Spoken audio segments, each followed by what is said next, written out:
Η Chelsea μέχρι και τις μέρες μας είναι η μοναδική ομάδα του Λονδίνου που έχει κατακτήσει το UEFA Champions League. Το 2012 και το 2021 οι μπλε του Λονδίνου κατήργησαν τη λογική, κέρδισαν όλα τα φαβορί και έφτασαν μέχρι την κατάκτηση του τροπαίου.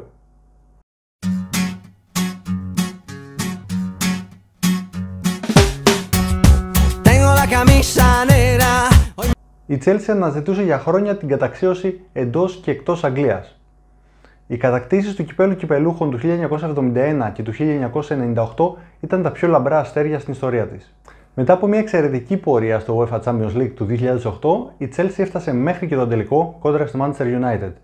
Μετά από πολύ καλή εμφάνιση, έφτασε μια ανάσα από την κατάκτηση του τίτλου, ωστόσο στα πέναλτι το τρόπαιο της γλίστρισε από τα χέρια. Το 2012 όλα δείχνουν να πηγαίνουν στραβά για την ομάδα του Λονδίνου. Μέτρια παρουσία στην Premier League, ήττα με 3-1 από την Νάπολη στο πρώτο παιχνίδι στη φάση των 16 στο Champions League και απόλυση του Αντρές Βιλας-Μποάς. Εκείνη που αναλαμβάνει ένας πρώην παίκτης της ομάδας, ο Ρομπέρτο Ντι Ματέο. Εκείνη που άλλαξαν όλα. Η Chelsea κερδίζει με 4-1 την Νάπολη μετά από παράταση στο επόμενο παιχνίδι, αποκλείει την Μπενφίκα με 0-1 και 2-1 στα δύο παιχνίδια των προημιτελικών, ενώ πετυχαίνει μια πολύ σπουδαία πρόκριση επί της Μπαρτσελώνας στους ημιτελικούς. Μετά το 1-0 στο Stamford Bridge, ακολουθεί το 2-2 στο Camp Nou και μια μεγαλειώδης πρόκριση στέλνει την Chelsea στον τελικό του Μονάχου. Η λευκή φανέλα με την κίτρινη χοντροκομμένη ρίγα έχει μείνει για πολύ κόσμο στη μνήμη μετά από την πρόκριση στο Camp Nou, ωστόσο αυτή η μπλε φανέλα έμελε να γράψει ιστορία. Η Chelsea αντιμετωπίζει στον τελικό την Bayern, η οποία τυχαίνει να παίζει στην έδρα της, στο Μόναχο. Παρότι οι Γερμανοί προηγούνται στο 83, έρχεται η απάντηση του Drogba στο 88.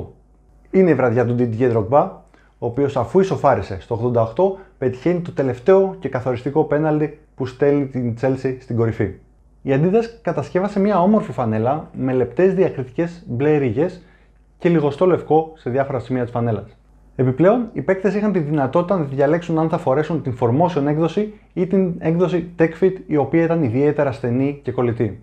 Τα match details δεν γινόταν να λείπουν από τον τελικό, ενώ χαρακτηριστικό των ευρωπαϊκών εμφανίσεων είναι το Right to Play που ήταν γραμμένο στο πίσω μέρος της φανέλας. Η σεζόν 2020-2021 χαρακτηρίζεται από την εποχή της πανδημίας του COVID. Τα παιχνίδια του Champions League πραγματοποιούνται και κλεισμένων των θυρών. Η σεζόν θυμίζει αρκετά την περίοδο του 2012, καθώς η Chelsea πηγαίνει μέτρια στην Premier League, ενώ στα μέσα της σεζόν απολύει τον Frank Lampard και προσλαμβάνει τον Thomas Tuchel για προπονητή. Οι Λονδρέζοι έχουν ξεκινήσει θετικά τις υποχρεώσεις τους στο Champions League, ενώ στον πρώτο νοκάουτ γύρο στη φάση των 16 αποκλείουν την Ατλέτικο Μαδρίτης με 2 νίκες. Ακολουθούν τα παιχνίδια με την Πόρτο στα προημιτελικά. Τα παιχνίδια γίνονται σε ουδέτερη έδρα στη Σεβίλη, όπου η Chelsea αρχικά κερδίζει με 2-0 και στη συνέχεια κάνει τη μόνη της ήττα στη διοργάνωση, η οποία ήταν ανώδυνη με 1-0. Ακολουθεί η πρόκριση επί της Real μετά το 1-1 στη Μαδρίτη και το 2-0 στο Λονδίνο, και έτσι η Chelsea δίνει ξανά το παρόν σε τελικό Champions League. Ο τελικός αρχικά έχει οριστεί για την Κωνσταντινούπολη.